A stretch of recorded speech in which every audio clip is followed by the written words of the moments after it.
नमस्कार आप सभी को। आप देख रहे हैं ताराचंद क्लासेस। आज की वीडियो में हम मौलिक अधिकार के कुछ बेसिक पॉइंट्स के बारे में पढ़ेंगे, कुछ बेसिक्स डिमांड्स के बारे में पढ़ेंगे। ठीक है, जो हमारे देश में मांग करी गई थी मौलिक अधिकार से संबंधित आज़ादी से पहले। ठीक है, इन अधिकारों का जो आरंभ है यानी कि स्टार्टिंग है वो 19वीं शताब्दी से ही शुरू हो गई थी। ऑस्टिन के अनुसार, ऑस्टिन जो है एक राजनीतिक विचारक हैं। ठीक है, मौलिक अधिकारों की अवधारणा 1885 में भारतीय राष्ट्रीय कांग्रेस की स्थापना के साथ शुरू हो गई थी और इंडियन नेशनल कांग्रेस की जो स्थापना थी वो 28 दिसंबर 1885 में हो गई थी। ठीक है, जिसमें भारतीय नागरिकों को भी ब्रिटिश नागरिकों के समान अधिकार देना चाहते थे। यानी कि इस अवधारणा में, यानी कि इस प्रस्ताव में ये बातें करी गई थी, जो ब्रिटिश नागरिकों को जो राइट्स दिए गए हैं, अधिकार दिए गए हैं, वैसे ही अधिकार भारतीय नागरिकों को भी दिए जाएंगे।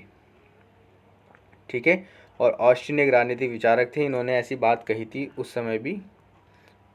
चलिए, यानी अंग्रेजों ने राइट्स के बारे में तो थोड़ा बहुत सोचा भी है। भारतीय संविधान विधेयक 1895, इस विधेयक में भारतीय नागरिकों को भाषण की स्वतंत्रता, अधिकृत यानी अधिकारी द्वारा जेल भेजना, राज्य द्वारा मुफ्त शिक्षा व्यवस्था करना, ठीक है, ये सारे अधिकार दिए गए थे भारतीय संविधान विधेयक 1895 में। और यही सारे जो राइट्स हैं, ये जो बोले गए हैं, ये सारे राइट्स, इन अधिकारों को Indian national Congress INC, Indian national Congress, भारतीय राष्ट्रीय कांग्रेस ने अपने प्रस्तावों में भी शामिल किया गया था, जो 1917 और 1919 में पेश किए गए थे भारतीय कांग्रेस द्वारा। जैसे कि 1935 वाला विधेयक भी आया, जिसमें भारतीय संविधान की मांग करी गई थी, पूरी तरीके से एक ढांचा बनाया गया था। चलिए, इसके बारे में हम पहले भी वीडियो में पढ़ चुके होंगे। चलिए आगे पढ़ते हैं। भारतीय राष्ट्रमंडल विधेयक, ठीक है, भारतीय राष्ट्रमंडल विधेयक 1925 में एनी बेसेंट द्वारा भारत के लिए राष्ट्र विधेयक का प्रारूप तैयार करवाया गया था। और एनी बेसेंट जो थी, महिला अधिकारों की समर्थक थी, एक लेखक थी, वक्ता थी, भारत प्रेमी महिला थी और 1917 में भारतीय राष्ट्रीय कांग्रेस की अध्यक्ष भी रही थी। ठीक है, ये वाला इम्पोर्टेंट है, इसको याद रखना। चलिए, इन्होंने क्या किया, भारतीयों के लिए 7 मौलिक अधिकारों की इन्होंने मांग करी थी। ठीक है, यहाँ पे ये सारे पॉइंट्स की मांग की। व्यक्तिगत स्वतंत्रता, विवेक की आज़ादी, बात करने की आज़ादी, एकत्रित होने की स्वतंत्रता, कानून के समक्ष समानता, प्राथमिक शिक्षा मुफ्त रखने का भी प्रावधान था, सड़कों मार्ग का समान रूप से प्रयोग करना, यानी कि हर नागरिक जो है सड़कों का प्रयोग कर सकता है।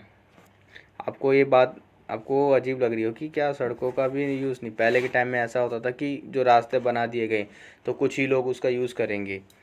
तो इसमें ऐसी मांग करी गई, भाई उन रास्तों का हर आम नागरिक भी मांग कर सकता है, जा सकता है, यूज़ कर सकता है सड़कों का। ठीक है, ज़रूरी नहीं कि सिर्फ स्पेशल लोगों के लिए वो सड़क, वो रास्ते बनाए गए हों, ऐसा था पहले। न्याय का प्रावधान एवं व्यवसाय करने के स्थान के लिए समान व्यवस्था करने का भी प्रावधान इसमें शामिल किया गया था। ठीक है, भारतीय राष्ट्रमंडल विधेयक में 1925। चलिए, ये सारी बातें आप नोट कर सकते हैं। ठीक है, और नेहरू रिपोर्ट के बारे में पहले भी पढ़ चुके हैं।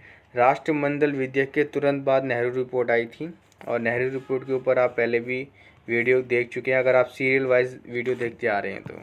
ठीक है, तो इसके बारे में आप लिख सकते हो। मौलिक अधिकार से संबंधित एक और रिपोर्ट आई, सरपू रिपोर्ट।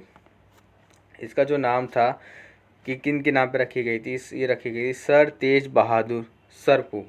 ठीक है, जिनका जन्म 8 दिसंबर 1875, 20 जनवरी 1949 तक ये हमारे रहे थे। ठीक है ना, इनकी जो ये सरपू रिपोर्ट जो बनी थी, इसमें लगभग 30 सदस्य थे। ठीक है, और सर तेज बहादुर जो थे प्रसिद्ध वकील थे, राजनेता थे और समाज सुधारक थे।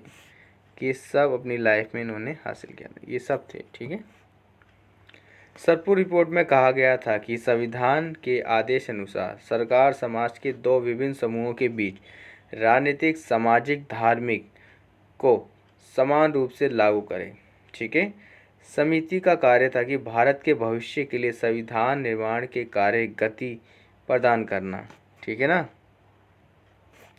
समिति ने अधिकारों से संबंधित दो सुझावों की वकालत की थी। पहला, न्यायोचित एवं गैर न्यायोचित अधिकारों के बीच में अंतर बताना, यानी कि कौन से अधिकार ठीक है और कौन से नहीं, इन सब के बीच में अंतर बताओ पहले। ठीक है। न्यायोचित अधिकार जो देने चाहिए और जिन पर प्रतिबंध होगा उनके बीच, दोनों के बीच में अंतर बताइए। दूसरा, अल्पसंख्यकों के अधिकारों की रक्षा होनी चाहिए और आज भी होनी चाहिए भाई साहब।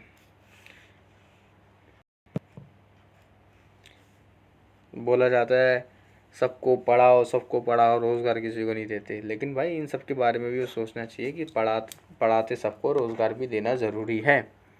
ठीक है। बेटी बचाओ बेटी पढ़ाओ, लेकिन बेटी को रोज़गार मत दो, ये गलत बात है। उनको भी रोज़गार देना चाहिए, सबको देना चाहिए आज के टाइम पे सब।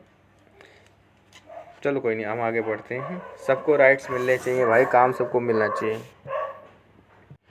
मौलिक अधिकारों पर उप समिति जो बनी थी, मौलिक अधिकारों के ऊपर उप समिति, उनके जो अध्यक्ष थे जेपी कृपलानी।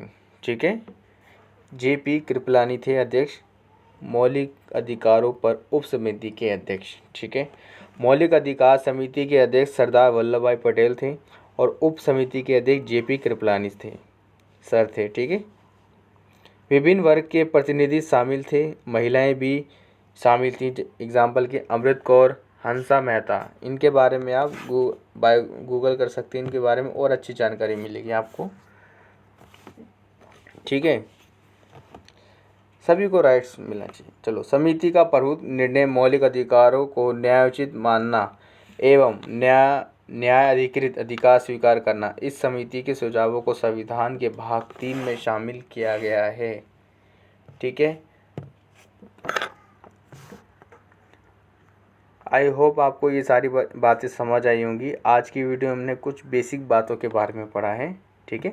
और नेक्स्ट जो वीडियो होगी वो मौलिक अधिकार की मोस्ट इम्पोर्टेंट होगी, क्योंकि एग्ज़ाम में यही क्वेश्चंस आते हैं कि मौलिक अधिकार क्या है, इसमें कितने राइट्स हैं, मतलब उसको एक्सप्लेन करना पड़ता है। समानता, स्वतंत्रता, शोषण, शिक्षा, धर्मनिरपेक्ष, संवैधानिक उपचार, ये सारी बातें होती हैं। तो वो वाली क्लास अब अगली क्लास जो इम्पोर्टेंट है। ठीक है। तो प्लीज़ आप वीडियो को सब्सक्राइब जरूर करें, शेयर करें, लाइक करें। ओके, मिलेंगे आपसे हम नेक्स्ट वीडियो में।